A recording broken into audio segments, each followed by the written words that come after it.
As we begin our work in topic 9, we're going to be focusing on ratios within this topic. The first thing that you're going to work on learning today is understanding ratios by describing the relationship between quantities in 3 different ways. And so the first problem that we're going to take a look at is on page 427. It should be your first lesson page in your brand new book. And it says this: in a newspaper article, for every 58 words, there are 6 sentences. Show the relationship between the number of words and the number of sentences in different ways.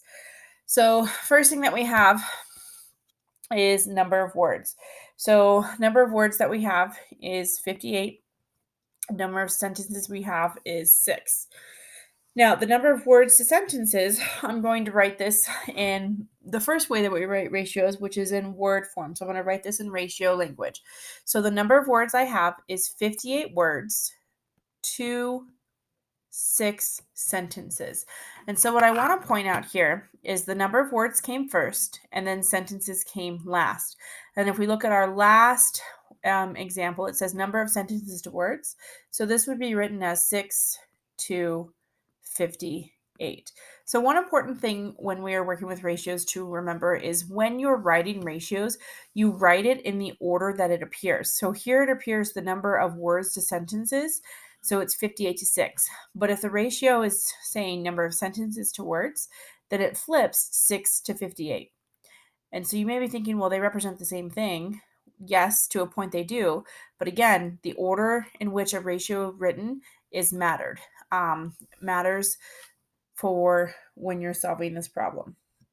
All right, so if we go ahead and flip to the next page talks about the ratio. So a ratio, when we talk about a ratio, where for every x of 1 unit, okay, so for every x of 1 unit or one value of something, we are making a comparison to the y units of another quantity. So I'm making a comparison of x to y. So that's what our ratio is. It's showing the relationship between two quantities by making a comparison. So this is the first way that we write ratios. This is going to be in word form. The next way that we write ratios is going to be in number form. And so you would write it as x, and then you would do your colon to y. And you read it as x to y. So this is going to be your standard form when we talk about ratios, is going to be x to y. And then the last form that we talk about when we talk about ratios is you have x to y, where x is over y. So this is going to be your fraction form. So you can write it as a fraction. So those are the three ways that you are going to write a ratio. You're going to write it x to y, which is your word form, x to y, which this one is your standard form, and then this reads x to y as in fraction form. So a fraction can actually represent a ratio because you could be representing part to part or part to whole. So today we're going to be looking at both part to part. So we're looking at 2 different things in comparison, and then we're going to be looking at part to whole comparisons. So the problem that you guys have at the top of the page says, Tom's Pet Service takes care of cats and dogs. Currently, there are more dogs than cats. Compare the number of cats to the number of dogs. Then compare the number of cats to the total number of pets in Tom's service. So what we're looking at is when we are comparing the total number of cats to dogs, this is going to be your part to part. Okay, so we're comparing this part to part, and we're going to write this in 3 different ways. So the order that we write it matters. So I'm going to start with cats. So we have 14 cats. So by putting that 14 first, it's representing the cats. It's telling me the order that it needs to go in. So when I write this in word form, it's going to be 14 to 17. And then when I write it in standard form, it's going to be 14. I'm going to do my colon for my symbol to 17. And then fraction form is going to be 14 to 17. So that's how I represent fractions in 3 different forms. Again, word form, standard form, fraction form. this was part to part. Now, when we take a look at part to whole, so we're looking at cats to total number of pets.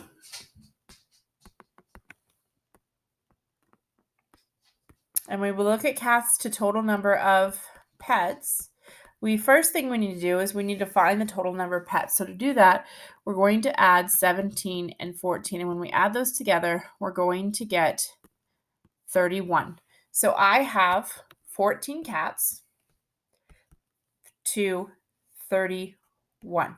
So the form that I wrote this in is in my standard form. So I'm going to write it the other two ways. So the other two ways that I'm going to write it is in word form. So 14 to 31. And then in fractional form, 14 to 31. So this comparison is showing a part to whole comparison. All right, so if we take a look at the convince me on the bottom says, what are 3 ways to write the ratio of the number of dogs to the total number of pets? So when I ask this question, what are 3 ways to write a ratio, it's asking for the different formats, word form, standard form, and fractional form. So I'm looking at dogs to total number, right? So I'm looking at dogs to total pets. So dogs, we have 17 to 31. That's word form. Boy, I don't know what's going on there. 17 to 31. That's word form. 31. Ooh, not 31. I started to flip-flop it. So you always have to make sure that you go in the same order, because if I wrote 31 first, then it would be total number of pets, 2 dogs. So the ratio would flip. So it's 17 colon 31. And then it's going to be 17 over 31. So those are the 3 ways that you write a ratio. All right, so moving to the guided practice on page 429. And when we look at the guided practice on page 429, number 1 says, what are 2 different types of comparisons a ratio can be used to make? How is this different from a fraction? So we talked about this. The first comparison that a ratio can make is part to part. The second comparison that a ratio can make is part to whole. And what makes ratios different than fractions is fractions are only going to show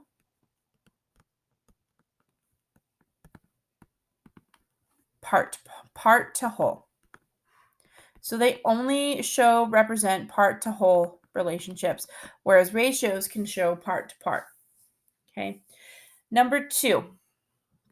It says a science classroom has 5 turtles and 7 frogs. What is the ratio of frogs? So it's important that we recognize that frogs needs to come first. Of frogs to total animals. Okay. And so we have 5 turtles and 7 frogs. So 7 frogs is going to be that value. Total is going to be 7 plus 5, which is 12. So standard form is going to be 7 to 12. And then word form is 7 to 12. And then standard form would be 7 to 12. So that would be the 3 different ways that I could write a ratio for frogs to total. All right, it says in 3 through 5, write the 3 different ways. So again, word form, standard form, and fraction form of ratios for each comparison. So a 6th grade basketball team has 3 centers, 5 forwards, and 6 guards. So number 3 is going to be forwards to guards. All right, so the number of forwards that I have is going to be 5, and that's going to be 6 guards. So there's my first way that I'm going to write it. It's word form. The next way that I'm going to write it is going to be in fraction form, which is going to be 5 to 6. And the last way that I'm going to write it on this side, is going to be 5 to 6. So those are the 3 different ways that I can write that ratio. Number 4, centers to total players. So we need to find the total players. Okay, so number of centers that I have is going to be 3 centers. And then I have 3 centers, 5 forwards, and 6 guards. So my total is going to be 14. And so it's going to be 3 to 14 in standard form, 3 to 14 in word form, and 3 to 14 in fraction form. And then my last one is going to be guards to centers. So when I look at this one, it's going to be guards to center. And so I have 6 guards to 3 centers, 6 guards to 3 centers, and 6 guards to 3 centers. So those are the 3 different ways that I will write this. All right, so for your independent practice, I would like for you to go ahead and do all of the independent practice. So you're going to do 6 through 15 all. And then I'd like for you to work on 18, 19, and 22. So that's what I'd like for you guys to work on, your math practices and problem solving, 6 through 15 all, 18, 19, and 22. And then you have a ratio packet that you're going to work on writing the ratio in 3 different ways for different scenarios. One is going to be a visual image, one is going to be in a table, and then the last one is going to be a table where you're using larger values.